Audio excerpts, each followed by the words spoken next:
Hello, everyone. Well, Hungary is following in the footsteps of its BFF, Russia, and is stealing from Ukraine, basically. A large shipment of Ukrainian cash and gold was seized last week by Hungarian authorities, and Orban had ordered for it to be held in custody for 60 days while his own tax authorities investigate the case. Of course, we know that this so-called investigation is not really doing anything except trying to figure out how to get away with this. The authorities said that they suspected money laundering. And again, there's no doubt in anybody's mind that this is in retaliation for Ukraine refusing to cooperate with the Druzhba oil pipeline. And I've described to you how bizarre that situation is. That this is the pipeline damaged by Russia while striking Ukraine, carrying Russian oil which sustains Russia's invasion of Ukraine, which Hungary and Slovakia want fixed and reactivated. That is messed up. Understandably, this has outraged Ukrainian authority, and basically Zelensky has urged European leaders to do something about this. And we go back to consequences. When a country is enjoying European Union benefits and acts directly against European Union's interests and policies, what happens to them? Because so far the answer has been nothing. And Hungary is very much acting against European policies. So we'll see what happens next. I don't have a lot of hopes for this, honestly.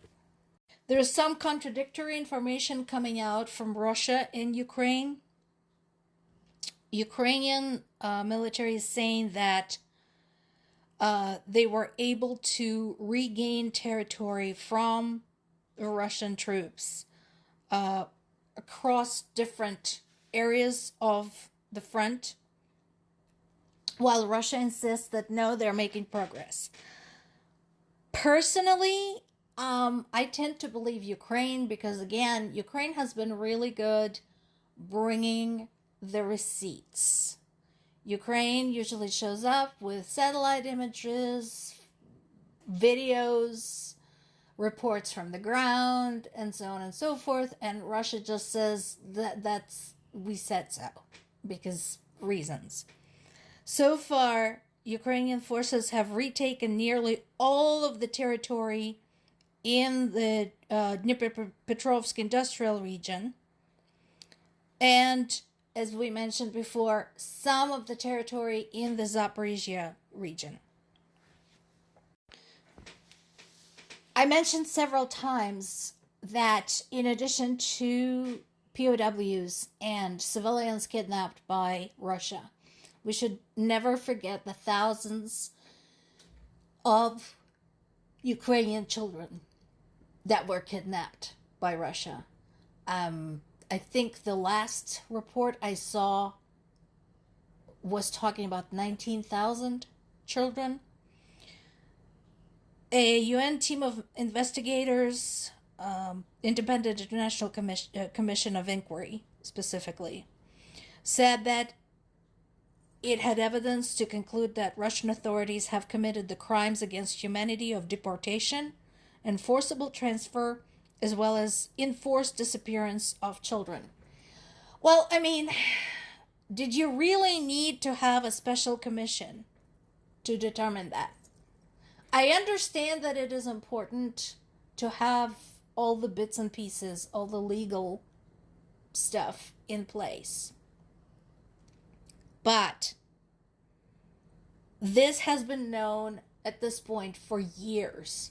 And we now also have testimony from children who managed to escape and get back and tell the story about what was going on, how they were being brainwashed there to believe that Ukraine was a threat, Ukrainians were Nazis, and, they were forced to not use their native language. They were forbidden to read books in Ukrainian, sing in Ukrainian, speak Ukrainian, anything.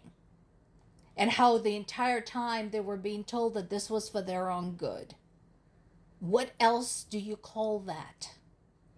Whether this will result in anything, I don't know. Again, considering the time that had passed, I don't have a lot of hope. I really want those kids returned. I don't think anybody should go through this, especially a child. But so far, the world has been silent on the matter other than expressing grave concern, but no actions have been taken, and I don't know what is being done to bring those thousands of kids back. Ukrainian military struck another factory producing missile components in Russia's border region of Bryansk. Once again, the best missile is the one that never gets launched, or better yet, the one that never gets made. The governor of Bryansk is claiming that there were civilian casualties, that 6 civilians were killed and 37 were injured. First of all, as I said before, I don't believe reports coming out of Russia. Second, Bryansk region, like other Russia's border regions, has been turned into a military base.